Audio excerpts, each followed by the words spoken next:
Hello student, जैसा कि आप जानते हैं कि हम मुद्रा के बारे में पढ़ रहे हैं, जिसमें हमने मुद्रा के कार्य, मुद्रा का महत्व, उसकी विभिन्न परिभाषाएं, ग्रेशम का नियम, विभिन्न अर्थव्यवस्थाओं में मुद्रा की भूमिका और मुद्रा मूल्य के निर्धारण के लिए सूचकांक कैसे बनाए जाते हैं और सूचकांक से मुद्रा मूल्य में परिवर्तन का ज्ञान कैसे होता है, ये हम पिछले वीडियोस में पढ़ चुके हैं। आज जो हम पढ़ेंगे मुद्रा से ही संबंधित है, जिसे हम कहते हैं मुद्रा मूल्य का परिमाण सिद्धांत या मुद्रा का परिमाण सिद्धांत। ये बहुत ही इम्पोर्टेंट है एग्ज़ाम की दृष्टि से। यदि देखा जाए तो एक बड़ा प्रश्न इसमें से हर बार आता है, तो ये बहुत ही इम्पोर्टेंट टॉपिक है जिसको आपको विशेष ध्यान रखना है। देखते हैं मुद्रा का मूल्य से अभिप्राय क्या है। मुद्रा के मूल्य से अभिप्राय है विनिमय या क्रय मूल्य से है या परचेजिंग पावर से। जैसा कि पहले बताया है कि मुद्रा का मूल्य वस्तुओं और सेवाओं में मापा जाता है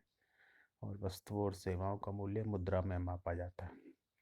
तो मुद्रा मूल्य से तात्पर्य उसके क्रय मूल्य से होता है या जो वस्तु वो खरीद सकती है उसके विनिमय मूल्य से होता है या परचेजिंग पावर क्रय शक्ति से होता है। सुप्रसिद्ध अमेरिकी अर्थशास्त्री इरविंग फिशर ने the purchasing power of money 1911 में जो पुस्तक लिखी थी उसमें बताया है कि मुद्रा की क्रय शक्ति कीमत स्तर के उल्टी होती है, विपरीत होती। इसलिए मुद्रा की क्रय शक्ति का अध्ययन कीमत स्तर का भी अध्ययन है। यानी जब हम मुद्रा के मूल्य के अध्ययन की बात करते हैं तो हम साथ ही साथ कीमत स्तर का भी अध्ययन हमें करना पड़ता है। VM बराबर 1/P, ये जो सूत्र है ये पहले निर्देशांक में हम पढ़ चुके हैं, जहाँ पर मुद्रा का मूल्य कीमत स्तर 1/P, P यानी कीमत स्तर का विपरीत या व्युत्क्रम होता है।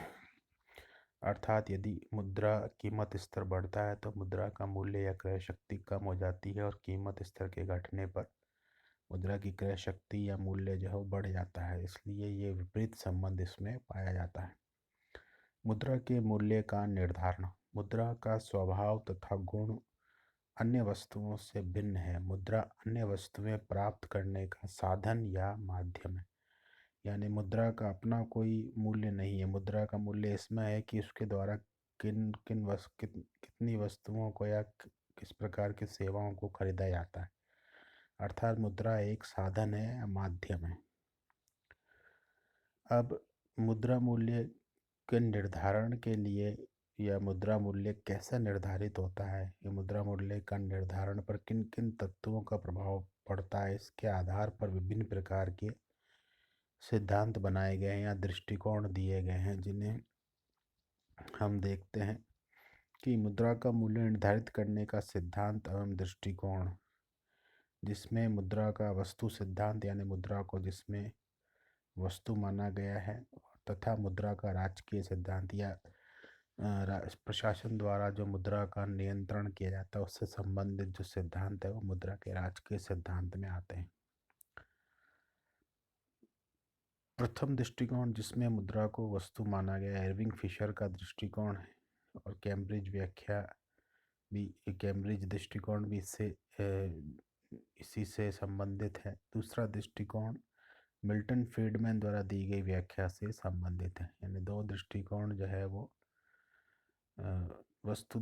मुद्रा का वस्तु सिद्धांत है वो इरविंग फिशर का दृष्टिकोण है और कैम्ब्रिज का दृष्टिकोण है, और मुद्रा का राजकीय सिद्धांत मिल्टन फ्रीडमैन द्वारा दी गई व्याख्या या सिद्धांत है वो मुद्रा का राजकीय सिद्धांत है। कुछ अर्थशास्त्री इटालियन विचारक दवान जाति को इसका जन्मदाता होने का श्रेय देते हैं। यानी मुद्रा मूल्य निर्धारित करने का सिद्धांत सर्वप्रथम किसने प्रतिपादित किया था, इसका श्रेय इटालियन विचारक दवान जाति को देते हैं। एक सिद्धांत के रूप में इसकी क्रमबद्ध व्याख्या सन 1691 में अंग्रेज तत्वज्ञानी जॉन लॉक ने की थी।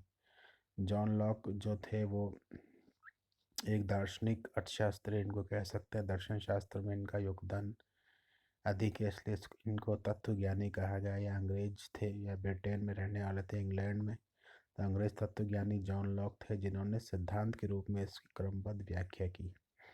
1752 में डेविड ह्यूम, ये भी एक दार्शनिक अर्थशास्त्री है, डेविड ह्यूम ने इसमें सुधार करके इसकी विस्तार व्याख्या की थी। विक्सेल के अनुसार, अर्थशास्त्री विक्सेल के अनुसार, मुद्रा के मूल्य अथवा मुद्रा की क्रय शक्ति में इसकी मात्रा के विपरीत अनुपात में परिवर्तन होता है।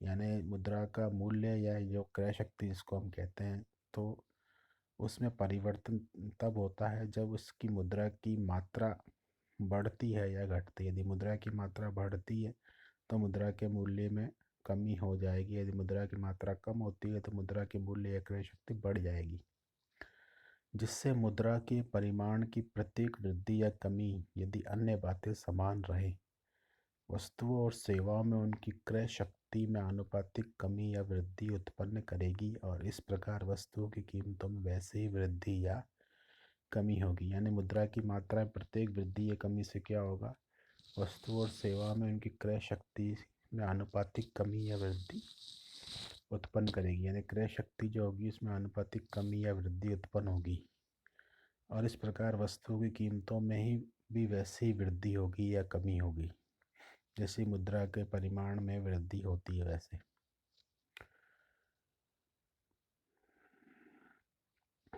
मुद्रा परिमाण सिद्धांत या मुद्रा के मूल्य निर्धारण का सिद्धांत या मुद्रा की मात्रा का सिद्धांत भी इसको कहते हैं। कितनी मात्रा अर्थव्यवस्था में होनी चाहिए, तो इसकी सिद्धांत की जो कुछ मान्यता है वो देखते हैं कि व्यापार की मात्रा अथवा मुद्रा की मांग में कोई परिवर्तन नहीं होना चाहिए। व्यापार की मात्रा अथवा मुद्रा की मांग में कोई परिवर्तन नहीं होना चाहिए।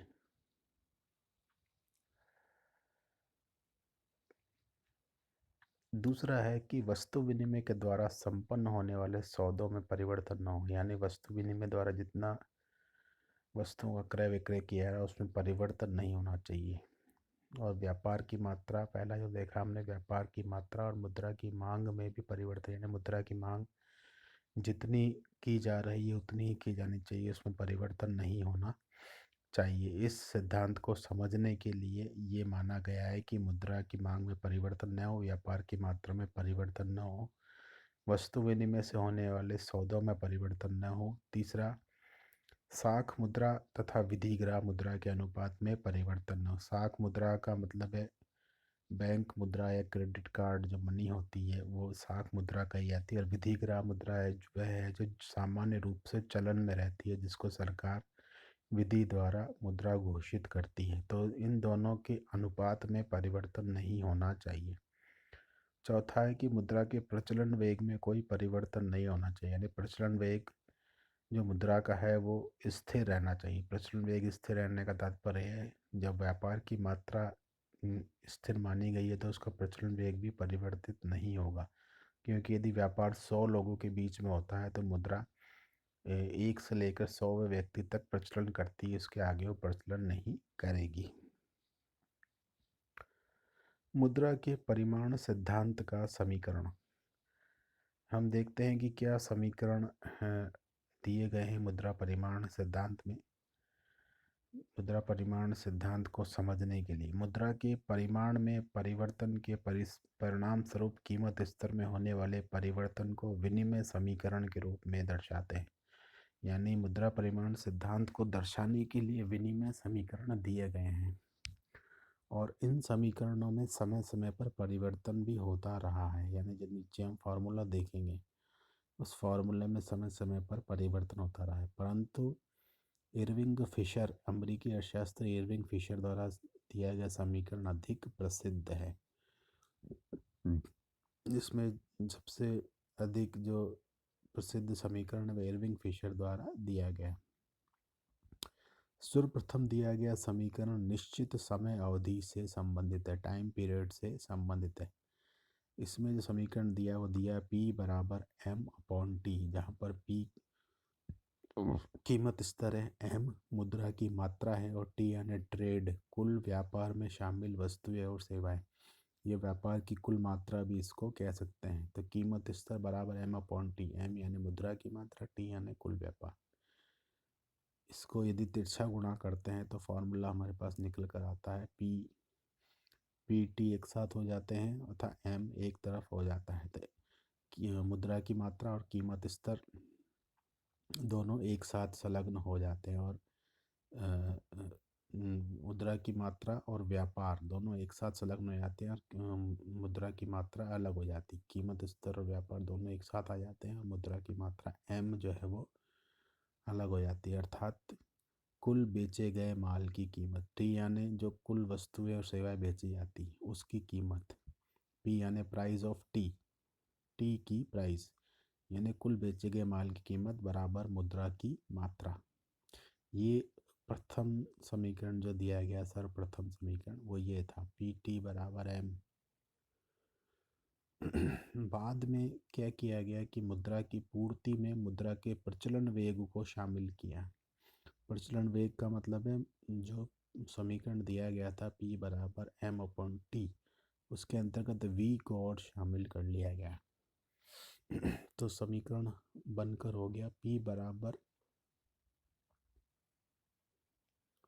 समीकरण हो गया P बराबर mv अपॉन टी।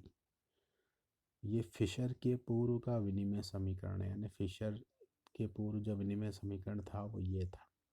इसमें जो V शामिल किया उसको स्थिर माना है, यानी इसको स्थिर मान लिया, कांस्टेंट मान लिया गया, स्थिर माना गया, यानी V मुद्रा के प्रचलन वेग में कोई परिवर्तन नहीं होता, जैसा कि हमने मान्यता में देखा था। तो यदि हम इसको तिरछा गुणा करते हैं, इसको यदि तिरछा गुणा करते हैं तो पी टी बराबर एम वी, अर्थात पी टी का मतलब है कुल बेचे गए माल की कीमत या मुद्रा की मांग। पी टी को कुल बेचे गए माल की कीमत देखा था हमने पूर्व में। पी टी कुल बेचे गए माल की कीमत बराबर मुद्रा की मात्रा है। यहाँ पर पी टी को इस प्रकार भी लिख सकते हैं, कुल बेचे गए माल की कीमत, यानी जब माल बेचा जाता है तो उस माल को बेचने के लिए मुद्रा की मांग की जाती है, क्योंकि वो उस माल की कीमतों के आधार पर मुद्रा की मांग की जाती है। तो मुद्रा की मांग बराबर होगी मुद्रा की पूर्ति। तो ये दोनों जब बराबर होगी तो मुद्रा का जो परिमाण होगा या मुद्रा का मूल्य होगा वो भी स्थिर होगा या संतुलन में होगा। P बराबर M का संबंध धनात्मक आनुपातिक है और P और M का जो संबंध बताया गया है, P और M का जो संबंध बताया गया धनात्मक आनुपातिक बनाया गया है। धनात्मक आनुपातिक का मतलब है जितना M बढ़ेगा, यानी जितना मुद्रा की मात्रा बढ़ेगी उतना ही कीमत स्तर भी बढ़ेगा, यानी उतनी ही कीमतें भी बढ़ेगी। क्योंकि मान लो जैसे मुद्रा की मात्रा 1000 रुपये से बढ़कर 2000 रुपये 2000 करोड़ हो जाती, मुद्रा की मात्रा 1000 करोड़ से बढ़कर 2000 करोड़ हो जाती, तो कीमत स्तर जो 50% सा वो बढ़कर 100 हो जाता है, यानी आनुपातिक रूप से वो एक ही रहता है। 20 यहाँ भी अनुपात 20 रहता है, यहाँ भी अनुपात 20 ही रहता है। तो आनुपातिक संबंध दोनों धनात्मक रूप से बढ़ रहा है, धनात्मक आनुपातिक संबंध दोनों का होता है। यहाँ पर हमने देखा कि P और M में धनात्मक आनुपातिक संबंध होता है, यानी मुद्रा की मात्रा 1000 करोड़ से बढ़कर 2000 करोड़ हुई तो कीमत स्तर भी 50 से बढ़कर 100 हो गया। इसका मतलब है कि कीमतें भी बढ़ गई, मुद्रा की मात्रा भी बढ़ गई, लेकिन मुद्रा का मूल्य कीमतों के बढ़ने के कारण आधा हो गया, हाफ, 1/2। मुद्रा का मूल्य 1/2 हो गया। 1/2 का मतलब है जितनी वस्तु में पहले 50 रुपये में आ रही थी, अब उसी एक वस्तु को खरीदने के लिए 100 रुपये देने पड़ रहे हैं, तो मुद्रा का मूल्य 1/2 हो गया है। अब देखते हैं हम फिशर का विनिमय समीकरण। सन 1911 में अमेरिकी अर्थशास्त्री इरविंग फिशर, ये अमेरिका के अर्थशास्त्री थे इरविंग फिशर, इनकी पुस्तक थी the purchasing power of money, यानी मुद्रा की क्रय शक्ति, में साख मुद्रा की मात्रा तथा उसके वेग को समीकरण में अलग स्थान दिया। उन्होंने जो मूल समीकरण था P बराबर, मूल समीकरण जो था P बराबर mv अपॉन टी, उसमें साख मुद्रा की मात्रा को इन्होंने शामिल कर लिया। यानी साख मुद्रा की मात्रा, M1 का मतलब है साख मुद्रा की मात्रा और V1 का मतलब है साख मुद्रा का चलन वेग। उन दोनों को एक साथ शामिल कर लिया, यानी गुणा के रूप में शामिल कर लिया। और जबकि M का मतलब है चलन में विधिग्राह मुद्रा की मात्रा और V का मतलब है चलन में विधिग्राह मुद्रा का प्रचलन वेग और T का मतलब है ट्रेड। जहाँ पर उसने V1 और T तीन चीज़ों को स्थिर माना है।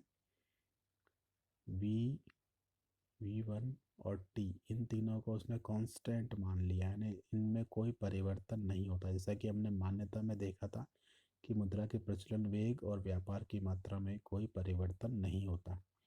इसको यदि सॉल्व करते हैं, समीकरण को यदि तिरछा गुणा करते हैं तो ये इस प्रकार से गुणा हो जाएगा और जो निकल कर समीकरण हमारे पास आएगा वो आएगा PT बराबर MV प्लस M1V1।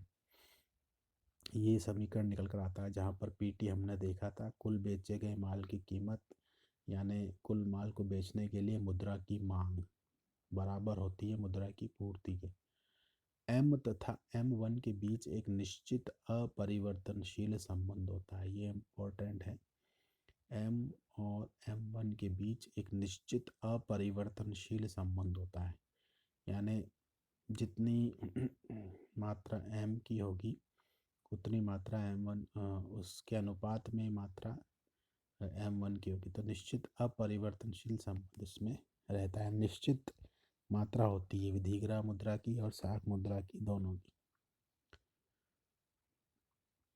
अथवा हम इस समीकरण को यह भी लिख सकते हैं, कीमत स्तर बराबर कुल प्रचलित मुद्रा इंटू औसत गति प्लस, ये आगे चल रहा है, ये समीकरण जो है ये आगे चल रहा है, प्लस का जो साइन है ये यहाँ पर है, प्लस कुल प्रचलित साख मुद्रा इंटू साख मुद्रा की औसत गति अपॉन, इस पूरा लिखने के बाद यहाँ पर आएगा कुल व्यापारिक वस्तुएं तथा सेवाओं की मात्रा। इस प्रकार भी हिंदी में इसको समीकरण को, इसके जो पैरामीटर है उनको लिखा गया है कि P का क्या मतलब होता है, MV का क्या मतलब होता है, कुल प्रचलित मुद्रा को गुणा किया प्रचलित मुद्रा की गति से, कुल साख मुद्रा को गुणा किया साख मुद्रा की औसत गति से, और उनको भाग दिया गया कुल वस्तुओं और सेवाओं की मात्रा से। फिशर के शब्दों में अल्पकाल में व्यवसाय अथवा मुद्रा द्वारा किया गया कार्य स्थिर रहता है, यानी अल्पकाल में जो मुद्रा कार्य करती है वह स्थिर रहता है, क्योंकि इस काल में जनसंख्या में परिवर्तन नहीं होता, प्रति व्यक्ति उत्पादन में परिवर्तन नहीं होता, उत्पत्ति का जो प्रतिशत उत्पादकों द्वारा उपयोग किया जाता है वह भी स्थिर रहता है, वस्तु विनिमय तथा मुद्रा विनिमय के अनुपात में कोई परिवर्तन नहीं होता, और वस्तु तथा मुद्रा विनिमय के अनुपात में कोई परिवर्तन नहीं होता, और वस्तुओं का प्रचलन वेग भी नहीं बदलता। इस काल में उत्पादन संबंधी रीतियां तथा लोगों की उपभोग संबंधी आदतें भी लगभग निश्चित रहती, इसलिए मुद्रा की मांग स्थिर होती। इसमें फिशर ने बताया है कि अल्पकाल में मुद्रा की मांग स्थिर क्यों होती, क्योंकि उसने कई सारे कारण बताए, क्योंकि इसमें जनसंख्या भी स्थिर रहती है, उसमें परिवर्तन नहीं होता, प्रति व्यक्ति उत्पादन में भी परिवर्तन नहीं होता, और वस्तु विनिमय और मुद्रा विनिमय के अनुपात में भी परिवर्तन नहीं होता, और वस्तु के प्रचलन वेग में भी परिवर्तन नहीं होता, उत्पादन संबंधित रीतियाँ या पद्धतियाँ अपनाई गई उसमें भी परिवर्तन नहीं होता, लोगों की उपभोग संबंधी आदतें भी लगभग स्थिर रहती है। तो इसमें जब सब कुछ स्थिर रहता है अल्पकाल में, तो मुद्रा की मांग भी उसने स्थिर मान ली है, अल्पकाल में उसने मुद्रा की मांग को स्थिर मान लिया है। अब ये डायग्राम जो दिया गया है इसमें देखते हैं कि ओ एक्स अक्ष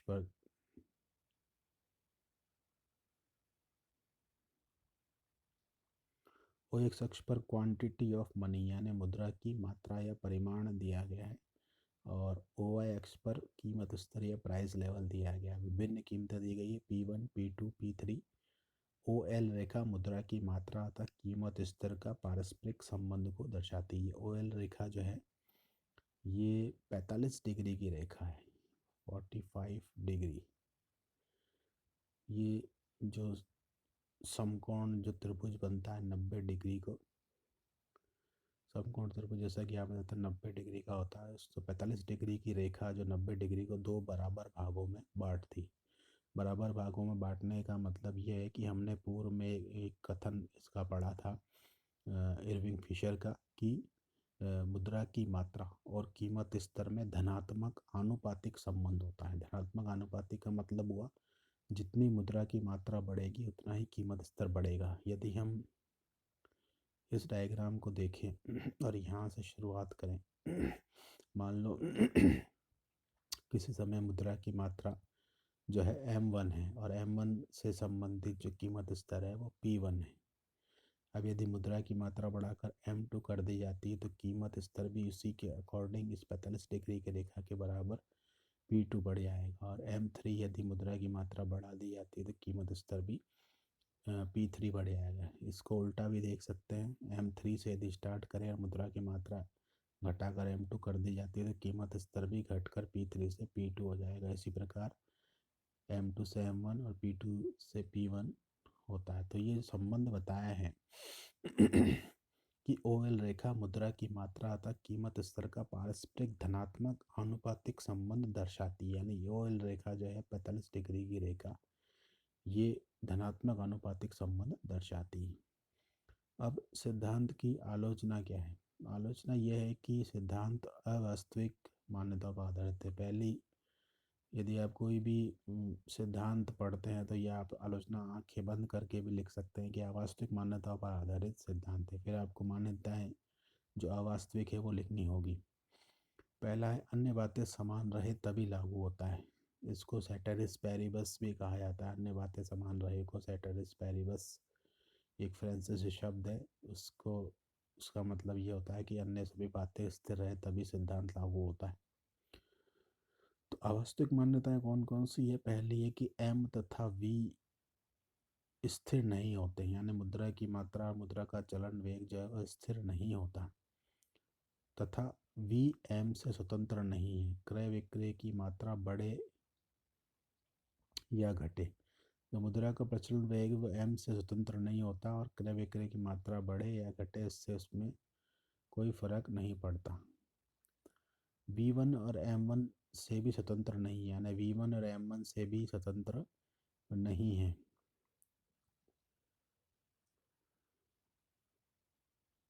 व्यापार की मात्रा V1 और M1 से भी स्वतंत्र नहीं है। तीसरा है कि M में परिवर्तन से, M यानी विधिग्राम मुद्रा में परिवर्तन से व्यापार की मात्रा को स्थिर मानना गलत है। यानी जब मुद्रा की मात्रा में परिवर्तन होगा तो व्यापार की मात्रा में भी परिवर्तन स्वाभाविक रूप से होगा, तो उसको स्थिर मान लेना गलत है। कुछ अर्थशास्त्रियों के विचार में पूर्ण रोजगार के बिंदु पर जब उत्पत्ति का प्रत्येक साधन पूर्णतया काम में लगा होता है तो वस्तुओं और सेवाओं के उत्पादन की मात्रा स्थिर हो जाती है। ये पूर्ण रोजगार जो शब्द है ये समझना बड़ा ज़रूरी है। पूर्ण रोजगार का मतलब ये है कि जो भी श्रमिक रोजगार प्राप्त करने का इच्छुक है, या कोई भी साधन जो रोजगार प्राप्त करने का इच्छुक है अपनी स्वेच्छा से, यदि उसको पूर्ण काम मिल जाता है तो वो सभी साधन पूर्ण रोजगार पर माने जाते हैं। लेकिन पूर्ण रोजगार की स्थिति में ये विकसित देशों का यह विचार है, या प्रतिष्ठित अर्थशास्त्रियों ने विचार दिया था। विकसित देशों में भी हम देखते हैं कि वहाँ भी पूर्ण रोजगार नहीं होता, क्योंकि 5 से 7% लोग इस प्रकार के होते हैं जो काम करना नहीं चाहते या ऐच्छिक रूप से बेरोजगार रहना चाहते हैं।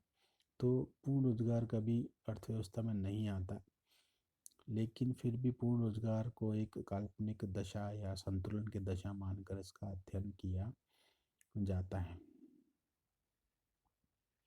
कुछ अर्थशास्त्रों के विचार में पूर्ण रोजगार के बिंदु पर जब उत्पत्ति का प्रत्येक साधन पूर्णतः काम में लगा होता है तो वस्तु तथा सेवाओं के उत्पादन की मात्रा स्थिर हो जाती है। यानी सभी व्यक्ति जो काम कर रहे हैं और अपनी क्षमता से पूर्ण रोजगार के स्तर पर काम कर रहे हैं तो वस्तुओं और सेवाओं का जो उत्पादन होगा अधिकतम होगा और उसकी मात्रा फिर वो स्थिर हो जाएगी, क्योंकि इससे ज़्यादा उत्पादन हो नहीं सकता क्योंकि सभी लोग काम कर रहे हैं।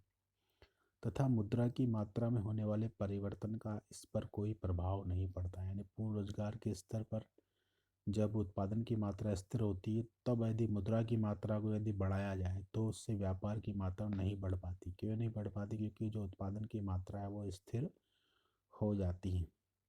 परंतु आलोचकों का मत है कि पूर्ण रोजगार की स्थिति चिरस्थायी नहीं होती है। आलोचक ये कहते हैं कि पूर्ण रोजगार एक अल्पकालीन स्थिति होती है, चिरस्थायी नहीं होती, यानी दीर्घकाल तक ये नहीं रहती।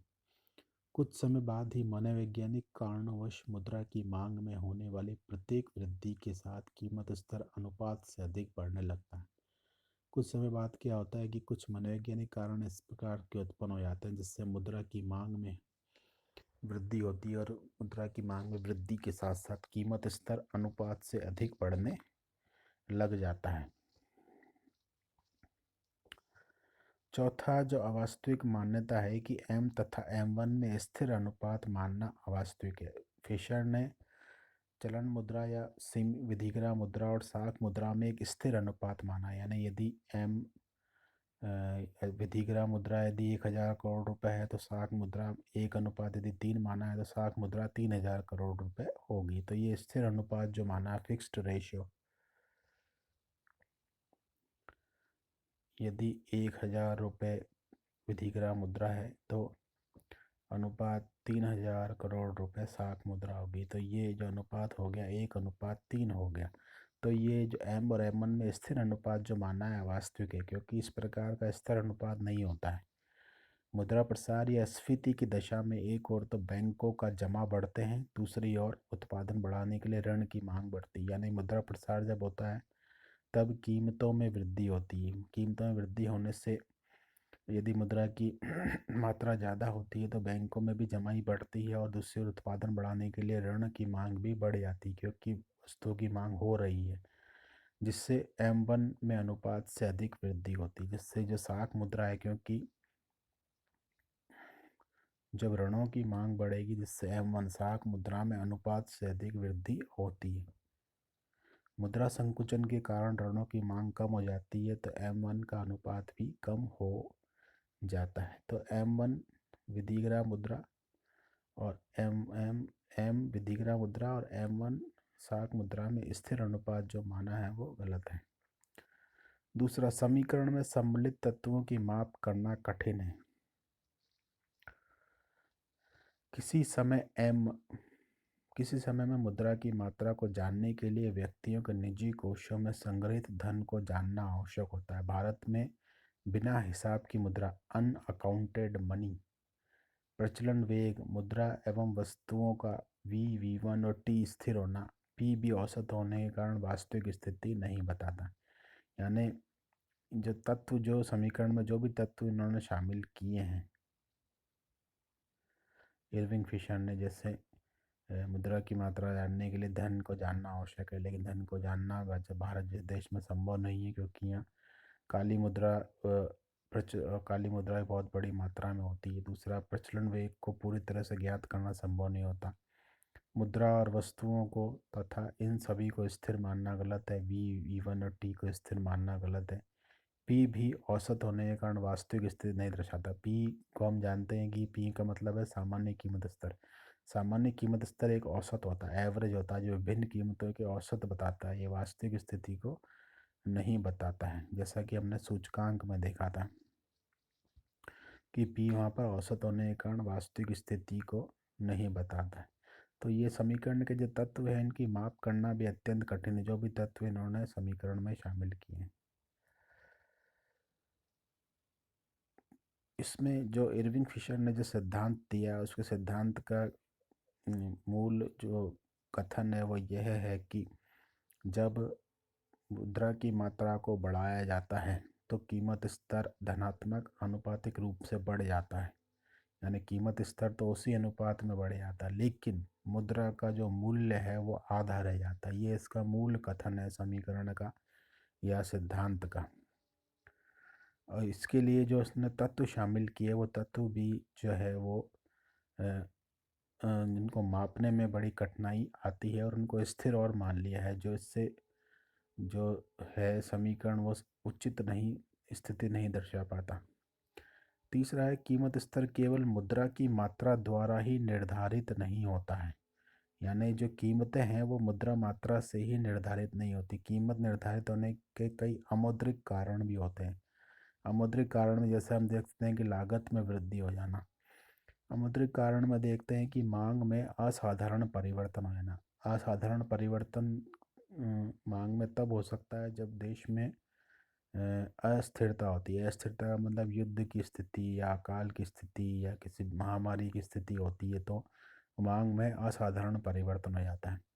दूसरा है अकस्मात राजनीतिक अशांति उत्पन्न होना। यानी देश में यदि राजनीतिक उथल पुथल मच जाती है तो भी कीमतें बढ़ने लग जाती है।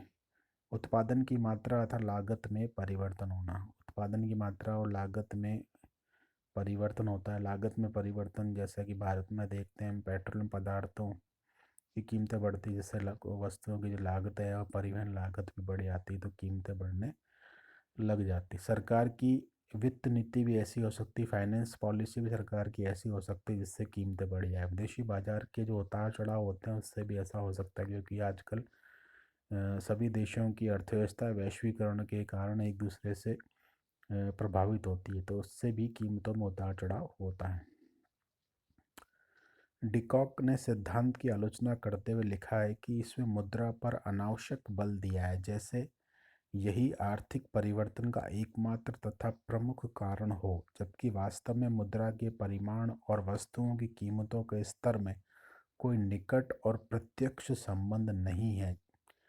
इरविंग फिशर ने बताया था कि मुद्रा के परिमाण और कीमतों में धनात्मक आनुपातिक संबंध है, जबकि डिकॉक कहता है कि इसने मुद्रा पर ज़्यादा अनावश्यक बल दिया है और इन दोनों के मध्य, मुद्रा के परिमाण और वस्तु की कीमत के मध्य कोई निकट और प्रत्यक्ष संबंध नहीं होता है। अगर मुद्रा की मात्रा बढ़ने पर उसका उपयोग संपत्ति, प्रतिभूति और सेवाएं खरीदने में करें तो भी वस्तुओं की कीमतों में वृद्धि नहीं होगी या शायद कीमतें कम हो जाएं। इसने एक उदाहरण दिया है कि यदि मुद्रा की मात्रा बढ़ जाए लेकिन लोग उसका उपयोग ज़मीन खरीदने में या सेवाएं खरीदने में करने लगे, तो जो वस्तुएं होती उपभोग वस्तुएं, उनकी कीमतें बढ़ेगी नहीं, और ऐसा भी हो सकता है कि उनकी कीमतें कम होने लग जाए। क्योंकि जैसे यदि व्यक्ति के पास ही थोड़ी मुद्रा की मात्रा बढ़ती है तो वह अपनी बचत को थोड़ा और बढ़ाकर संपत्ति खरीदने का प्रयास करता है, तो जो पूर्व में वो उपभोग कर रहा था वो उपभोग भी थोड़ा कम हो सकता है। इसलिए इसने ऐसा कहा है कि शायद कीमतें कम हो जाए। लेविंस्की ने पोलैंड का उदाहरण दिया है। लेविंस्की एक विद्वान अर्थशास्त्री ने पोलैंड का उदाहरण दिया है, जहाँ 1913 से 1925 के बीच चलन में मुद्रा की मात्रा आधी रह जाने पर भी थोक कीमतों का निर्देशांक 35% बढ़ गया था। यानी यहाँ पर जो है वो उल्टा हो गया, यानी मुद्रा की मात्रा आधी हो गई और कीमतें बढ़ गई। जबकि इरविंग फिशर कहता है कि जैसे ही मुद्रा की मात्रा बढ़ती है वैसे ही कीमतें बढ़ती हैं, और जैसे मुद्रा की मात्रा घटती है वैसे ही कीमत स्तर भी घट जाता है धनात्मक आनुपातिक रूप से। लेकिन यहाँ पर उल्टा जो उदाहरण देखने को पाया गया। प्रोफेसर टॉबिन का पत्राधान अधिशेष पोर्टफोलियो बैलेंस जो सिद्धांत है दृष्टिकोण मुद्रा को अनेक परिसंपत्तियों में से एक संपत्ति मानता है और इस बात को स्वीकार नहीं करता कि मुद्रा की पूर्ति कीमतों अथवा आर्थिक क्रियाओं के स्तर को निर्धारित करती। प्रोफेसर टॉबिन एक अर्थशास्त्री है जिन्होंने पोर्टफोलियो पत्राधान अधिशेष बैलेंस थ्योरी दी है, जो उसमें उन्होंने कहा है कि मुद्रा भी अनेक संपत्तियों में से एक संपत्ति, यानी जैसे भूमि, भवन, स्वर्ण, इस प्रकार की जो संपत्तियाँ हैं उसमें से मुद्रा एक संपत्ति है, और ये एक संपत्ति होने के कारण इसकी पूर्ति में कमी या वृद्धि से कीमत और आर्थिक क्रियाओं के स्तर को निर्धारित किया जाना संभव नहीं है या उचित नहीं है। मुद्रा की पूर्ति कीमतों अथवा आर्थिक क्रियाओं के स्तरों को निर्धारित करती वह स्वीकार नहीं करता है। चौथा है मुद्रा की मांग या व्यापार की मात्रा। व्यापार की मात्रा, मुद्रा की मांग इसलिए की जाती है ताकि व्यापार किया जा सके, उस मुद्रा से वस्तुओं का लेन देन किया जा सके। तो मुद्रा की मांग और व्यापार की मात्रा टी को हम दोनों ही कह सकते हैं। तो मुद्रा की मांग और व्यापार की मात्रा लेने पर मूल्य निर्धारण में पूर्ति पक्ष को महत्व देता है। व्यापार मुद्रा की मांग व्यापार की मात्रा लेने पर मूल्य निर्धारण में पूर्ति पक्ष को महत्व देता है। केन्स ने मांग पक्ष को उचित महत्व दिया है।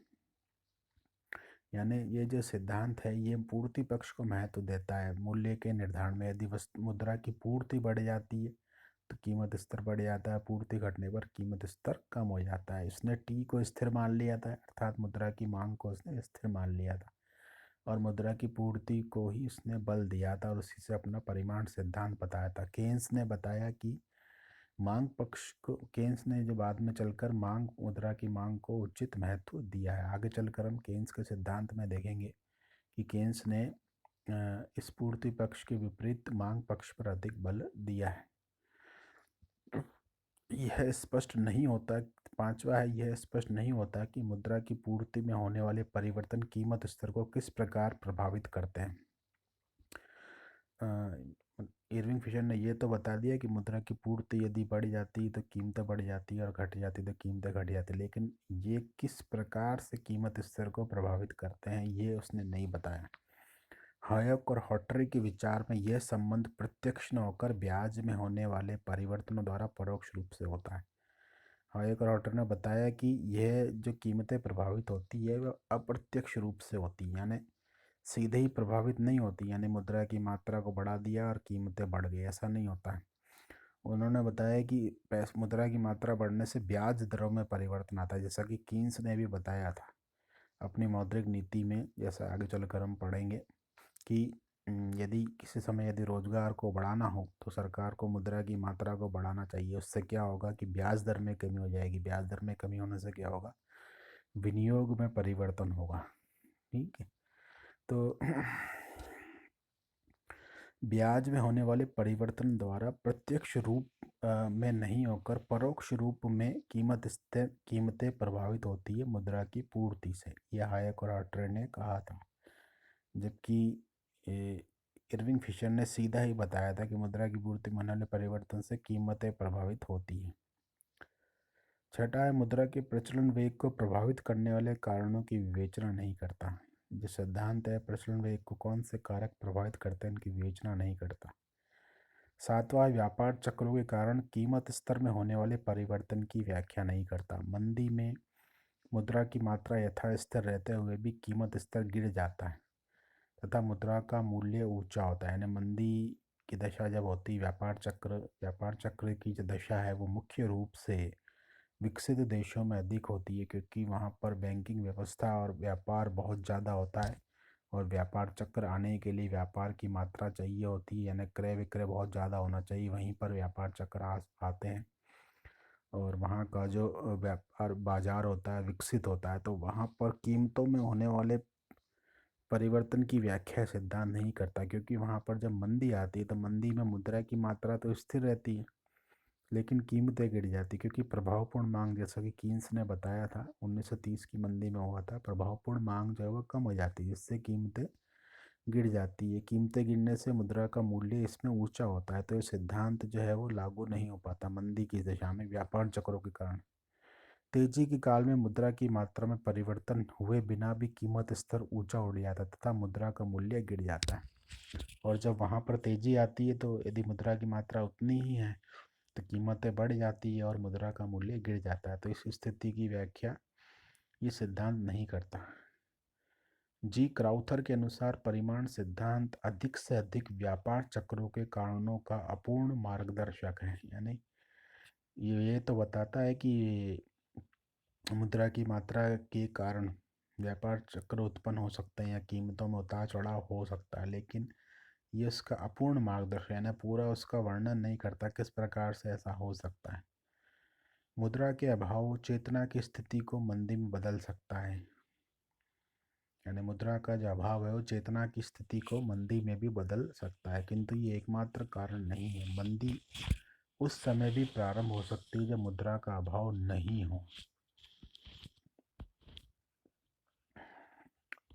तो ये व्यापार चक्रों की जो व्याख्या है उसमें कीमतें बढ़ती है या घटती है मंदी और तेजी की स्थिति में, उसमें ये सिद्धांत अपूर्ण मार्गदर्शक बन जाता है। आठवां सिद्धांत में मुद्रा की मात्रा और सामान्य कीमत स्तर के पारस्परिक संबंध की व्याख्या की गई है। सापेक्षिक या व्यक्तिगत कीमतों के बारे में कोई ध्यान नहीं दिया गया। यानी जो सापेक्षिक कीमत होती है, सापेक्षिक कीमत का मतलब यह है कि यदि एक वस्तु की कीमत से दूसरी वस्तु की कीमत यदि प्रभावित होती है, एक वस्तु की मांग में वृद्धि होने से दूसरी वस्तु की कीमत यदि प्रभावित होती है, पूरक या स्थानापन्न वस्तुएं यदि अपन मान सकते हैं, तो सापेक्षिक कीमतों पर इसमें कोई ध्यान नहीं दिया गया। सामान्य कीमत स्तर के पारस्परिक संबंधों की इसमें व्याख्या की गई है, यानी सामान्य औसत की व्याख्या की गई है। व्यक्तिगत कीमतों के बारे में कोई ध्यान इसमें नहीं दिया गया है। नवा, समीकरण की असंगतियाँ, इनकंसिस्टेंसीज, यानी इसमें असंगतियाँ कौन कौन सी। होम के अनुसार समय के एम मुद्रा की मात्रा समय के क्षण पॉइंट ऑफ टाइम तथा वी समय की अवधि पीरियड ऑफ टाइम से संबंधित है। यानी ये एम और वी को जो उसने साथ में लिया है समीकरण में, M V plus M one V one, ये दोनों अलग अलग समय से संबंधित है। यानी भारत में रिजर्व बैंक जो मौद्रिक अधिकारी है, किसी समय मुद्रा की मात्रा को निर्धारित करता है या मुद्रा की पूर्ति को निर्धारित करता है, लेकिन जो मुद्रा का चलन वेग है, उस चलन वेग को संचालित होने के लिए एक समय अवधि चाहिए होती, क्योंकि यदि 1000 रुपये के प्रचलन वेग को यदि हमें देखना है, तो 1000 रुपये के प्रचलन वेग को देखने के लिए यदि 10 व्यक्तियों के हाथों में वो जाता है, तो उस 10 व्यक्तियों के हाथों में पहुंचने में पीरियड ऑफ टाइम लगता है, यानी समय की अवधि लगती।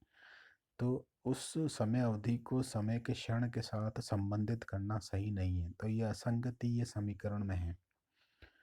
10वां है, मुद्रा के परिमाण सिद्धांत की तर्क विधि जो है वो उल्टी, यानी जो तर्क दिया गया है वो उल्टा दिया गया है। आलोचकों के अनुसार कीमतों का उतार चढ़ाव मुद्रा की मात्रा को भी प्रभावित कर सकता है, यानी कीमतों में उतार चढ़ाव होने से मुद्रा की मात्रा भी प्रभावित हो सकती है, जबकि सिद्धांत में कहा गया है कि मुद्रा की मात्रा से कीमतें प्रभावित हो सकती हैं।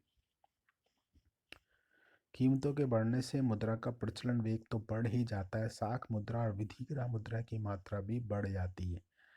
यानी कीमतों के बढ़ने से हम यही तात्पर्य निकालते हैं कि लोग अधिक क्रय विक्रय कर रहे हैं, जिससे जो मुद्रा है वो अधिक हाथों में चल रही है, उसका प्रचलन वेग जो है वो बढ़ रहा है, जिससे साख मुद्रा, प्रचलन वेग बढ़ने से साख मुद्रा और विधिग्रह मुद्रा की मात्रा भी बढ़ती है। 11वां है, सिद्धांत मुद्रा की क्रय शक्ति का सही ढंग से माप करने के बजाय नकद सौदों का मापक बन जाता है। यानी ये मुद्रा की क्रय शक्ति को तो नहीं मापता, केवल नकद व्यापार की मात्रा को मापता है। कीन्स के अनुसार सामान्य कीमत स्तर में सभी प्रकार की वस्तुओं तथा सभी प्रकार के लेन देन का समावेश होने के कारण मुद्रा की क्रय शक्ति की उचित माप नहीं हो पाती है। कीन्स ने बताया है कि जो सामान्य कीमत होती है उसमें सभी वस्तुएं और लेन देन शामिल होते हैं, जिससे मुद्रा की क्रय शक्ति को मापना उसमें उचित रूप से संभव नहीं हो पाता है। 12वां है, फिशर के अनुसार मुद्रा के मूल्य का ये दीर्घकालीन विश्लेषण है। यानी फिशर ने जो दिया है ये विश्लेषण है दीर्घकालीन, अल्पकाल में ये लागू नहीं होता। 13 है कि ये स्थैतिक या स्थिर समाज में ही लागू होता है, ऐसा कि इरविंग फिशर का हमने देखा था कि जो संबंध लागू होता है उसमें जनसंख्या में परिवर्तन नहीं हो, उत्पादन विधि में परिवर्तन नहीं हो, प्रचलन वेग स्थिर रहे, मुद्रा की मांग स्थिर रहे या व्यापार की मात्रा स्थिर रहे, तभी, यानी उसने स्थिर वर्ड बहुत यूज़ किया है। तो ये जो सिद्धांत है वो स्थिर समाज में ही लागू होता है, गतिशील समाज में लागू नहीं होता। चौथा है, समय विलंब को नहीं स्वीकारता, टाइम लैग जिसको कहते हैं उसको स्वीकार नहीं करता। इसका मतलब यह है कि फिशर बताता है कि जैसे ही मुद्रा की पूर्ति में परिवर्तन होता है वैसे ही कीमत स्तर पर प्रभाव आ जाता है, और उसमें भी परिवर्तन धनात्मक रूप से हो जाता है, धनात्मक आनुपातिक रूप से, जो 45 डिग्री की रेखा में हमने देखा। वास्तविकता है कि एम में परिवर्तन का तत्काल प्रभाव पी पर नहीं होता, इसमें कुछ समय लगता है। यानी जो तत्काल जो प्रभाव बताया था वो तत्काल नहीं होता, उसमें कुछ समय जरूर लगता है। संभव है कि उक्त अवधि के उपरांत पी के परिवर्तन एम के आनुपातिक नहीं हो, और इतना समय लग जाता है कि ऐसा हो सकता है कि पी में जो परिवर्तन है वो मुद्रा के आनुपातिक नहीं हो, यानी उससे कम में हो सकते हैं या ज़्यादा भी हो सकते हैं। 15 है, मुद्रा के मूल्य संचय के कार्य को ध्यान में नहीं रखा गया। कीन्स के अनुसार संचित मुद्रा को मुद्रा की मात्रा में सम्मिलित करना गलत है, यानी जो मुद्रा बैंक में रखी जाती है संचित मुद्रा, उसको एम में सम्मिलित करना गलत है। प्रोफेसर एडविन कैनन के अनुसार चलन की मांग नकद भुगतानों की मात्रा तथा संख्या के बजाय लोगों की नकदी रखने की इच्छा और योग्यता पर निर्भर करती है। प्रोफेसर कैनन ने बताया कि जो चलन या मुद्रा की जो मांग है वो नकद भुगतानों की मात्रा तथा संख्या के बजाय जो टी व्यापार की मात्रा जो बताई इरविंग फिशर ने, उसके बजाय जो मुद्रा की मांग है वो लोगों की नकदी रखने की इच्छा है ना तरलता पसंदगी पर निर्भर करती है। नकदी रखने की इच्छा का मतलब हुआ तरलता रखने की इच्छा तथा योग्यता पर निर्भर करती है, ऐसा एडविन कैनन ने कहा। आगे चलकर कीन्स ने भी अपना तरलता पसंदगी सिद्धांत जो दिया है ब्याज दर निर्धारण का, तरलता पसंदगी सिद्धांत वो मुद्रा की मांग में इसलिए की जाती है ताकि मुद्रा को तरल रूप में रखा जा सके। इसके आधार पर कीन्स ने अपना सिद्धांत दिया है। जी क्राउथर, मुद्रा का मूल्य कुल आय का परिमाण होता है, मुद्रा की मात्रा का नहीं। यानी जो मुद्रा का मूल्य होता है कुल आय का परिमाण है, मात्रा का नहीं होता। इस प्रकार कुल आयों में होने वाले उतार चढ़ाव के कारणों को खोजने की दिशा में हमें कार्य करना चाहिए। यानी जो आय स्तर होते हैं, लोगों की आय बढ़ती घटती है, उसके कारण ही मुद्रा का मूल्य बढ़ता घटता है। तो उस आय स्तर में जो उतार चढ़ाव होते हैं उसके कारणों को खोजने का कार्य करना चाहिए।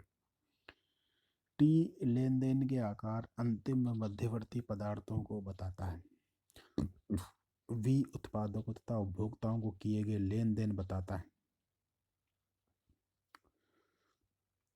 वी यानी प्रचलन वेग, जो लेन देन है उसको बताता है। स्पष्ट है कि टी और वी राष्ट्रीय आय का स्तर निर्धारित टी और वी से राष्ट्रीय आय का स्तर निर्धारित करने में कोई सहायता नहीं मिल पाती, क्योंकि राष्ट्रीय आय में केवल अंतिम पदार्थों को शामिल किया जाता है, जबकि टी जो मध्यवर्ती और अंतिम दोनों को ही बताता है, तो उससे राष्ट्रीय आय में कोई सहायता नहीं मिल पाती। 17 परिमाण समीकरण मुद्रा की मात्रा में परिवर्तन से किस प्रकार व्यय में परिवर्तन होता है जिससे कीमतें प्रभावित होते हैं को स्पष्ट नहीं करता है। ये फिंडले शिराज के अनुसार आज हम सभी का ये कहना है कि मंदी के कारण आय तथा व्यय में कमी है। मंदी का कारण आय तथा व्यय में कमी है, न कि मुद्रा की मात्रा में कमी। यानी जब भी मंदी होती है तो हम ये कहते हैं कि लोगों की आय कम हो गई, लोगों ने खर्च कम करना बंद कर दिया। हम ये कभी नहीं कहते कि मुद्रा की मात्रा कम हो गई। मुद्रा की मात्रा उतनी ही रहती, लेकिन प्रभावपूर्ण मांग कम हो जाने के कारण लोग उसको व्यय नहीं करते हैं या व्यय नहीं कर पाते, या जो तरलता होती है मुद्रा की जो मात्रा होती है वो उतनी ही रहती है, लेकिन वो तरलता वो बंध जाती है या वो केंद्रीकृत हो जाती है, जिससे मंदी की स्थिति उत्पन्न हो जाती है। तो मुद्रा की मात्रा में परिवर्तन से किस प्रकार व्यय में परिवर्तन होता है जिससे कीमतें प्रभावित होती है, सिद्धांत स्पष्ट नहीं करता है। 18वां है, तरलता दृष्टिकोण से ये सिद्धांत मेल नहीं खाता। रेडक्लिफ सेयर्स विचारधारा के अनुसार मौद्रिक दशाएं तथा सामान्य कीमत स्तर में संबंध स्थापित करने में न तो मुद्रा का परिमाण या आकार या पूर्ति और न ही आय का स्तर महत्वपूर्ण है, वरन समग्र तरलता महत्वपूर्ण है। ये एक रेडक्लिफ और सेयर्स विचारधारा, इसके अनुसार जो मौद्रिक दशा या कीमत स्तर में संबंध स्थापित करना है तो उसमें न तो मुद्रा की मात्रा महत्वपूर्ण है और न ही आय स्तर महत्वपूर्ण है, वरन समग्र तरलता यानी लिक्विडिटी कितनी है अर्थव्यवस्था में वो ज़्यादा महत्वपूर्ण है, क्योंकि लिक्विडिटी से ही कीमत स्तर प्रभावित होता है। तरलता में होने वाले परिवर्तन ही मुद्रा, बॉन्ड्स तथा वस्तुओं के बाजार में परिवर्तन लाते हैं। यानी तरलता में यदि परिवर्तन होता है तो मुद्रा, बॉन्ड्स और वस्तुओं के बाजार में परिवर्तन होता है, जिसके फलस्वरूप सामान्य कीमत स्तर तथा व्यापारिक क्रियाओं में भी परिवर्तन आ जाता है। तो अर्थव्यवस्था में जो तरलता होती है, लिक्विडिटी जिसको हम कहते हैं, मुद्रा जो तरल रूप में रहती है। तरल रूप का मतलब यह है कि जिसको तुरंत खर्च किया जा सके। नोट और कागजी नोट जो होते हैं वो तरल रूप में रहते हैं। तो तरलता में जो परिवर्तन होता है उसके कारण ही वस्तु बाजार, मुद्रा बाजार और बॉन्ड बाजार उसमें परिवर्तन आता है, जिसके फलस्वरूप सामान्य कीमत स्तर और व्यापारिक क्रियाओं में भी परिवर्तन आता है। अब देखते हैं, मौद्रिक नीति का मुख्य उद्देश्य होता है मुद्रा मात्रा पर नियंत्रण न होकर कुल तरलता पर नियंत्रण होना चाहिए। यानी जो मौद्रिक नीति अपनाई जाती है विभिन्न देशों द्वारा, भारत में आरबीआई द्वारा जो मौद्रिक नीति निकाली जाती है उसमें ब्याज दरों को घटाया या बढ़ाया जाता है, जिससे मुद्रा की मात्रा पर नियंत्रण किया जाता है। तो मौद्रिक नीति का उद्देश्य मुद्रा की मात्रा पर नियंत्रण नहीं होना चाहिए। जो आरबीआई जो ब्याज दरें घटाता बढ़ाता है उसका जो मुख्य उद्देश्य होता है वो लिक्विडिटी पर कंट्रोल करना चाहता है। यानी तरलता कितनी मार्केट में चल रही है, कितनी होनी चाहिए, वो तरलता को कंट्रोल करना चाहता है, वो मुद्रा की मात्रा को कंट्रोल करना नहीं चाहता है। चूँकि कुल तरलता का नियंत्रण ब्याज दरों के ढांचे और स्तर में परिवर्तन द्वारा किया जा सकता है। तो जैसा कि बताया कि तरलता का नियंत्रण के लिए ब्याज दरें घटानी बढ़ानी होगी। आरबीआई अपनी मौद्रिक नीति में ब्याज दरों को घटाता बढ़ाता है। यदि ब्याज दरें बढ़ाता है तो तरलता जो है वो लोग ज़्यादा ऋण नहीं ले पाते और तरलता जो है वो बंद जाती है, बैंकों के पास ही रहती है मुद्रा। और यदि ब्याज दरें घटा दी जाती तो होम लोन और कंज्यूमर लोन ज़्यादा लेने से तरलता मार्केट में आ जाती है। तो तरलता पर नियंत्रण ब्याज दरों के ढांचे और स्तर में परिवर्तन करके कर सकते हैं। ये मौद्रिक नीति का उद्देश्य होना चाहिए। इसलिए मौद्रिक नीति की अपेक्षा राजकोषीय नीति अधिक प्रभावपूर्ण हो सकती है। कीन्स ने भी बताया था कि यदि मौद्रिक नीति से मंदी की स्थिति दूर नहीं की जा सके तो उसके लिए राजकोषीय नीति अधिक प्रभावपूर्ण हो सकती है। इसमें घाटे के बजट बनाकर सरकार अपनी आय से अधिक व्यय कर सकती है और अर्थव्यवस्था को मंदी की स्थिति से निकाल सकती है। देखते हैं 19वां है कि मुद्रा के परिमाण सिद्धांत को सिद्धांत कहना ही उचित नहीं है। निकलसन के अनुसार मुद्रा की मात्रा और कीमत स्तर में संबंध एक साधारण सा तथ्य है। केवल इससे प्रवृत्ति का पता चलता है कि यदि मुद्रा की मात्रा बढ़ती है तो कीमतें भी बढ़ जाती हैं। मार्गरेट के शब्दों में परिमाण समीकरण उन कारणों अथवा तत्वों का जिनका प्रभाव कीमतों पर पड़ता है केवल एक संक्षिप्त वर्णन है।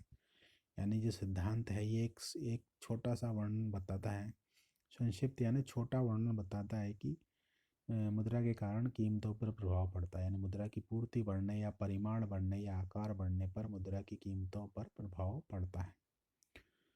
मुद्रा परिमाण सिद्धांत में सत्यता क्या है? सत्य तो यह है कि इस सिद्धांत को तथ्यहीन नहीं कहा जा सकता। यानी इससे ऐसा तो होता ही है कि मुद्रा की मात्रा बढ़ने से कीमत स्तर तो प्रभावित होता ही है, भले ही वो प्रत्यक्ष रूप से प्रभावित ना हो या समानुपातिक रूप से प्रभावित ना हो, किंतु ये स्वीकार करना पड़ेगा कि मुद्रा की मात्रा का कीमत स्तर पर कुछ न कुछ प्रभाव अवश्य पड़ता है। इरविंग फिशर ने ऐतिहासिक उदाहरण दिए जब मुद्रा की मात्रा का कीमत स्तर पर प्रभाव पड़ा। यानी फिशर ने कुछ उदाहरण अपने सिद्धांत के पक्ष में दिए हैं। पहला है, स्पेनी खोजकर्ताओं द्वारा अमेरिका में चांदी की खानों का पता लगाकर चांदी यूरोप भेजना प्रारंभ करने पर चांदी के सिक्के बढ़ने पर कीमत स्तर भी ऊंचा हो गया। बाद में जनसंख्या बढ़ने पर मुद्रा की मांग बढ़ने पर अमेरिका से चांदी का आयात कम हो गया और कीमत स्तर नीचा हो गया। यानी जो स्पेन के खोजकर्ता जो अपनी नावें लेकर अमेरिका पहुंचे थे, कोलंबस जो पहुंचा था, बाद में स्पेनी खोजकर्ताओं ने वहां पर चांदी की खानें खोजी और वहाँ से चांदी जो है वो यूरोप अपने देश स्पेन भेजना प्रारंभ किया या यूरोप में भेजना प्रारंभ किया। तो उससे क्या हुआ कि चांदी के सिक्के ज़्यादा चलन में आ गए, जिससे कीमतें बढ़ गई और बाद में जब जनसंख्या बढ़ी तो मुद्रा की मांग बढ़ने लगी। लेकिन अमेरिका से जो चांदी थी वो उसका आयात कम हो गया और जिससे कीमत स्तर भी नीचा हो गया। तो इसमें हमने देखा कि चांदी के सिक्के बढ़ने से कीमत स्तर बढ़ा और सिक्के का आयात या जनसंख्या बढ़ने से मुद्रा की मांग जब बढ़ी तो चांदी का आयात कम हो गया तो कीमत स्तर भी नीचा हो गया। तो ये संबंध इरविंग फिशर ने बताया। 1896 में ट्रांसवाल में सोने की खानें मिलने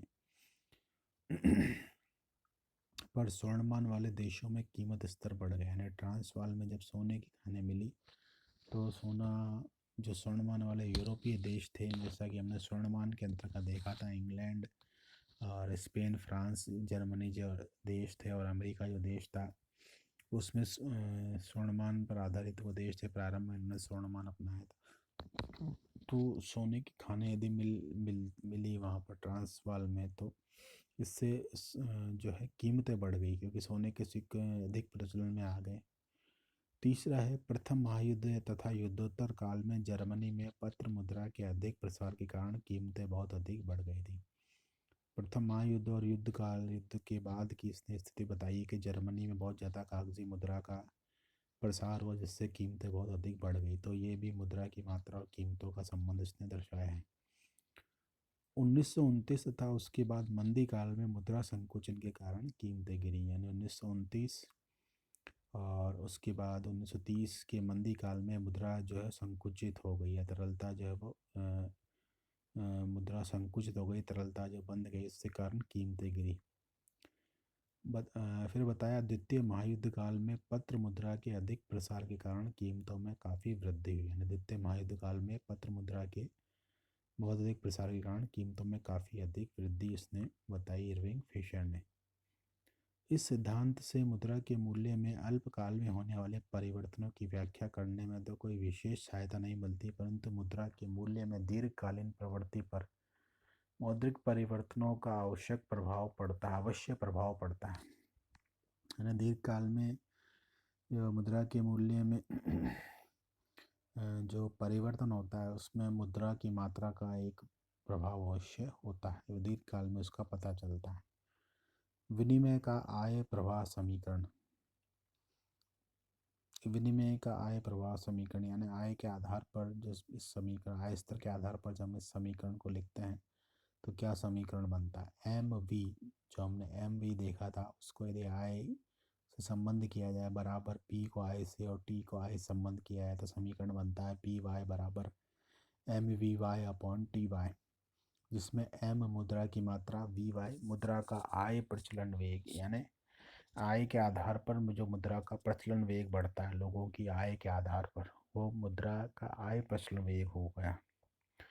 टी वाई अंतिम वस्तु और सेवा अर्थात वास्तविक राष्ट्रीय आय, जो वस्तु और सेवा अंतिम रूप से उत्पादित होती है, इसमें मध्यवर्ती वस्तुएं शामिल नहीं की, अंतिम वर्ड लिखा गया। अंतिम वस्तुएं और सेवा जिनको हम वास्तविक राष्ट्रीय आय कहते हैं, एक होती है मौद्रिक राष्ट्रीय आय और एक होती है वास्तविक राष्ट्रीय आय। मौद्रिक राष्ट्रीय आय का मतलब है यदि इन वस्तुओं और सेवाओं का मापन मुद्रा में किया जाए तो मौद्रिक राष्ट्रीय आय होगी, लेकिन यदि वस्तुओं और सेवाओं को ऐसे ही गणना की जाए कि कितना उत्पादन हुआ तो वो वास्तविक राष्ट्रीय आय या उत्पादन कहलाता है। पी वाई यानी अंतिम वस्तुओं और सेवाओं की औसत कीमत यानी सामान्य कीमत, सभी अंतिम वस्तुओं और सेवाओं का सामान्य कीमत स्तर पी वाई दर्शाता है। तो ये विनिमय का जो आय प्रवाह समीकरण है वो आय के आधार पर निकाला गया है। वी वाई द्वारा स्पष्ट होता है कि मुद्रा की इकाई कितनी बार अंतिम उपभोग की उन वस्तुओं और सेवाओं के क्रय विक्रय में प्रयोग की जाती है जो वास्तविक आय में शामिल होती है। उदाहरणार्थ मान लो एक निश्चित समय अवधि में एम 200 करोड़ रुपये यानी मुद्रा की मात्रा है 200 करोड़ रुपये तथा अंतिम वस्तुओं और सेवाओं पर कुल व्यय, जो कुल व्यय बताया गया पी वाई टी वाई वो है 400 करोड़ रुपए। ऐसी दशा में पी वाई टी वाई को एम से भाग देने पर वी वाई का अनुमान लगाया जा सकता है, यानी यहाँ पर व्यापार की मात्रा हमारे पास में है, अंतिम वस्तु और सेवाओं पर कुल व्यय पी वाई टी वाई, और यहाँ पर मुद्रा की मात्रा हमारे पास में है। तो व्यापार और मुद्रा की मात्रा दोनों होने पर यदि समीकरण में हमें वी वाई निकालना है यानी कितना प्रचलन वेग होगा, उस आय के आधार पर कितना प्रचलन वेग होगा, तो हम दे सकते हैं वी वाई बराबर P Y upon T Y, V Y बराबर P Y T Y upon M बराबर 400 अपॉन 200 बराबर 2 जो होगा वो मुद्रा का प्रचलन वेग होगा, आय का प्रचलन वेग होगा। वी वाई का आकार वी से छोटा होगा, जो वी वाई का यहाँ आकार दिया गया वी से छोटा हो क्योंकि इसमें केवल अंतिम वस्तुओं और सेवाओं का व्यय ही शामिल किया गया, जबकि हमने पूर्व में देखा था कि वी में जो इरविंग फिशर का वी है उसमें अंतिम और मध्यवर्ती दोनों वस्तुओं पर व्यय शामिल किया गया। तो दोनों वस्तुओं का व्यय यदि जोड़ा जाए तो वो ज़्यादा ही होगा, जबकि यहाँ पर अंतिम वस्तुओं का व्यय लिया गया है, जबकि वी सभी वस्तुओं और सेवाओं पर व्यय दिखाता है। इसी प्रकार टी वाई में भी केवल अंतिम उत्पाद शामिल होता है और इसका आकार टी से छोटा होता है। इसमें भी जो आकार होगा टी से छोटा होगा, क्योंकि टी में सभी वस्तुएं शामिल होगी। और पी वाई का संबंध भी केवल उन्हीं वस्तुओं और सेवाओं की कीमत से जो अंतिम रूप से उपयोग के लिए है, इसलिए इसका क्षेत्र भी इतना व्यापक नहीं है जितना पी का होता है। इस प्रकार पी वाई का अनुमान जीवन निर्वाह व्यय सूचकांक के आधार पर लगाया जाना संभव हो सकता है। तो पी वाई का अनुमान जीवन निर्वाह व्यय सूचकांक के आधार पर लगाया जा सकता है। आय प्रवाह समीकरण मुद्रा के आय मूल्य को बताता है। यानी यह आय प्रवाह का समीकरण है, मुद्रा का आय मूल्य यानी मुद्रा का आय मूल्य कितना है उसको बताता है। जबकि नगद भुगतान समीकरण मुद्रा के सामान्य भुगतान मूल्य को बताता है। जो पूर्व का समीकरण है वो सामान्य भुगतान को बताता है। उपभोक्ता की मुद्रा की क्रय शक्ति का अनुमान लगाने में आय प्रवाह समीकरण ही अधिक उपयुक्त है। यानी जो क्रय शक्ति का अनुमान लगाते हैं मुद्रा की उपभोक्ता के लिए, उसमें आय प्रमाण समीकरण अधिक उपयुक्त है। यह एक यथार्थवादी दृष्टिकोण है, क्योंकि यह v और t जैसे भ्रामक तत्वों के स्थान पर vy और ty पर बल देता है। vy और ty द्वारा कीमतों का राष्ट्रीय आय के साथ संबंध स्थापित किया जाता है। यानी जो इरविंग फिशर ने तत्व लिए थे v और t भ्रमपूर्ण थे, उनका जो कोई संबंध राष्ट्रीय आय से नहीं था, क्योंकि इसमें मध्यवर्ती वस्तुएं भी शामिल कर ली थी। जबकि वी वाई टी वाई में हमने देखा कि अंतिम वस्तु में ही इसमें अंतिम वस्तुओं का इसमें व्यापार किया गया और उसी से प्रचलन वेग निर्धारित हुआ। तो इसका संबंध राष्ट्रीय आय से हो गया, तो यह अधिक यथार्थ या वास्तविक चित्र प्रस्तुत करता है। यह समीकरण बताता है कि राष्ट्रीय आय एम वी वाई चालू उत्पादन पर किए गए कुल व्यय पी वाई टी वाई के बराबर होती है। यानी समीकरण क्या बताता है कि राष्ट्रीय आय एम वी वाई चालू उत्पादन पर यानी वर्तमान उत्पादन पर किए गए कुल व्यय पी वाई टी वाई के बराबर होती है। त्रुटियां वी वाई और टी वाई में भी वी तथा टी के समान ही त्रुटियां दिखाई देती हैं। न तो उपभोक्ता तथा व्यावसायिक व्यय में और न ही उपभोग तथा पूंजीगत पदार्थों में अंतर किया जाता है। यानी इसमें भी उपभोक्ता वस्तुओं और व्यावसायिक व्यय और उपभोग और पूंजीगत पदार्थों में अंतर नहीं किया गया। आर्थिक स्थिरता की नीति में विनियोग व्यय तथा पूंजीगत पदार्थों के उद्योगों की कार्रवाई को महत्वपूर्ण स्थान प्राप्त होता है। जब आर्थिक स्थिरता की नीति अपनाई जाती है तो उसमें विनियोग व्यय और पूंजीगत पदार्थों के उद्योगों की कार्रवाई को महत्वपूर्ण स्थान प्राप्त होता है। नहीं, उसमें पूंजीगत पदार्थों के उद्योगों की स्थापना को महत्वपूर्ण स्थान प्राप्त होता है और उसमें विनियोग व्यय किया जाता है। इसलिए अब मुद्रा मूल्य के आय अथवा बचत एवं विनियोग सिद्धांत को अधिक महत्व दिया जाने लगा है। तो अब जो महत्व देते हैं मुद्रा मूल्य के आय या बचत अथवा विनियोग सिद्धांत को अधिक महत्व दिया जाता है। मुद्रा की मात्रा और मुद्रा के मूल्य का विपरीत संबंध। पहले हमने देखा था मुद्रा की मात्रा और कीमतों का धनात्मक आनुपातिक संबंध। अब हम देखते हैं कि मुद्रा की मात्रा और मुद्रा के मूल्य का विपरीत संबंध। इसमें ओ एक्स अक्ष पर मुद्रा की मात्रा ली गई, ओ वाई अक्ष पर मुद्रा का मूल्य लिया गया। जब मुद्रा की मात्रा m थी तो कीमत 1/p थी, यानी कीमत 1 गुना थी। और जब मुद्रा की मात्रा बढ़ाकर 2m कर दी जाती है, दुगनी कर दी जाती है, तो कीमत स्तर भी आधा हो जाता है, 1/2p हो जाता है। यानी कीमत स्तर p का 2 गुना आधा हो जाता है, 1/2 हो जाता है। और जब मुद्रा की मात्रा बढ़ाकर 2m से 4m कर दी जाती है तो कीमत स्तर में 1/4 हो जाता है, 1/4p हो जाता है। इसका मतलब ये है कि मुद्रा की मात्रा और मुद्रा के मूल्य में विपरीत संबंध रहता है। यह एक आयताकार हाइपरबोला है। इसके प्रत्येक बिंदु पर कुल क्षेत्र समान रहता है। जैसे m बिंदु पर क्षेत्र m × 1/p है। m बिंदु पर m बिंदु पर क्षेत्र जो है वो m × 1/p बराबर m/p है। और 4m पर बराबर 1/4p या बराबर m/p है। तो प्रत्येक क्षेत्र पर जो है प्रत्येक बिंदु पर जो कुल क्षेत्र समान रहता है। इसमें जो मुद्रा की मात्रा है और जो मुद्रा के मूल्य है उसमें विपरीत संबंध बताया गया है और आयताकार हाइपरबोला रेक्टेंगल हाइपरबोला द्वारा बताया गया है। इसमें प्रत्येक बिंदु पर जो कुल क्षेत्र है वो समान रहता है, m/p और m/p क्षेत्र समान रहता है। जबकि इससे पूर्व चित्र में हमने देखा था कि मुद्रा की मात्रा और कीमत स्तर में धनात्मक आनुपातिक संबंध बताया गया था 45 डिग्री की रेखा से। यहाँ पर मुद्रा के मूल्य के स्थान पर मुद्रा कीमत स्तर था और यहाँ पर मुद्रा की मात्रा थी। तो यहाँ हम देख सकते हैं कि जैसे मुद्रा की मात्रा दुगनी हो जाती है तो कीमतें भी दुगनी हो जाती है, लेकिन जो मुद्रा का मूल्य है, यहाँ पर जो मुद्रा का मूल्य लिया गया है वो आधा हो जाता है। तो मुद्रा की मात्रा और मुद्रा के मूल्य में विपरीत संबंध है, जबकि मुद्रा की मात्रा और कीमत स्तर में धनात्मक संबंध है।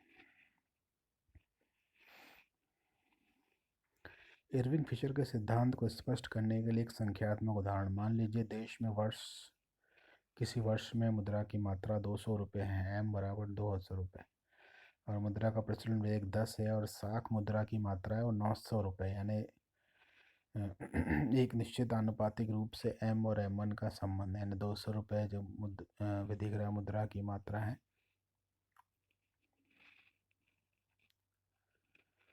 200 रुपये जो विधिग्रह मुद्रा की मात्रा, साख मुद्रा की मात्रा 900 रुपये, और v1 उसी के अनुपात में 20 है, और जो कुल व्यापार की मात्रा है वो स्थिर है 20,000 रुपये। तो m के 400 तो m मुद्रा की मात्रा के 400 हो जाने पर p दुगना हो जाएगा, यानी मुद्रा की मात्रा यदि बढ़कर 200 से 400 हो जाती तो p दुगना हो जाएगा, क्योंकि v1 स्थिर है, क्योंकि सिद्धांत में क्या माना, v1 स्थिर है, t स्थिर है, v स्थिर है। जो संबंध बताया गया कीमत स्तर m और p का, वो मुद्रा की मात्रा से कीमतों पर प्रभाव पड़ता है। तो मुद्रा की मात्रा यदि 400 हो जाती, दुगनी हो जाती, तो p भी दुगना हो जाता है, 200 से बढ़कर 400 हो जाती है।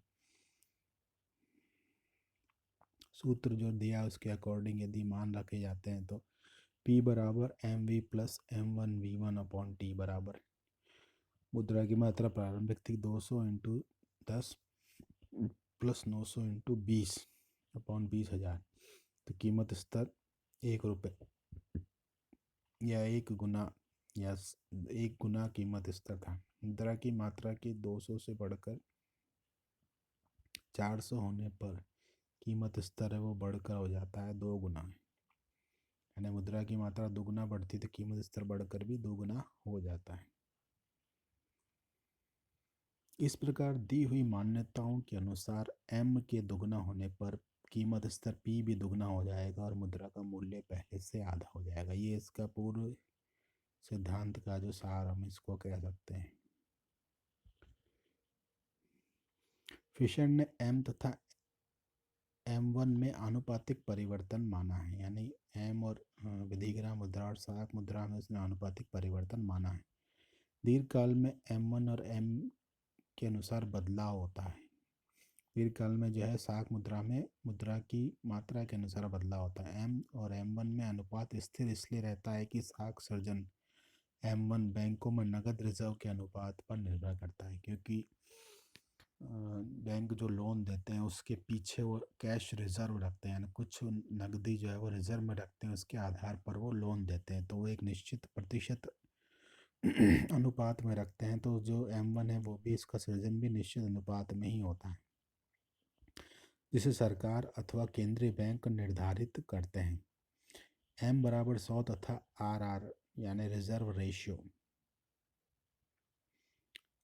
यानी रिजर्व रेशियो 20% होने पर नई साख की मात्रा होगी m1 बराबर 80 इंटू 5, यानी 20, मान लो मुद्रा की मात्रा 100 रुपये है, उसमें से 20% या 20 रुपये रख लिया गया और बाकी 80 रुपये दे दिए गए, तो नई साख की मात्रा जो होगी वो होगी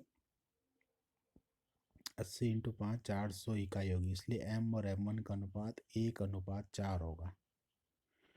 अब m 200 तथा RR 20 होने पर नई साख की मात्रा हो जाएगी, क्योंकि 20% रिजर्व रेशो रखना पड़ेगा बैंक को लोन देने के लिए, तो 200 का 20% हो गया 40। तो 40 को यदि घटा देंगे तो नई जो लोन देने की जो मात्रा बचेगी वो बचेगी 160। 160 बचेगी और उसको 5 से गुणा करेंगे तो जो नई मुद्रा आएगी वो आएगी 800 इकाई। तो पुनः M और M1 का 1/4 का संबंध होगा।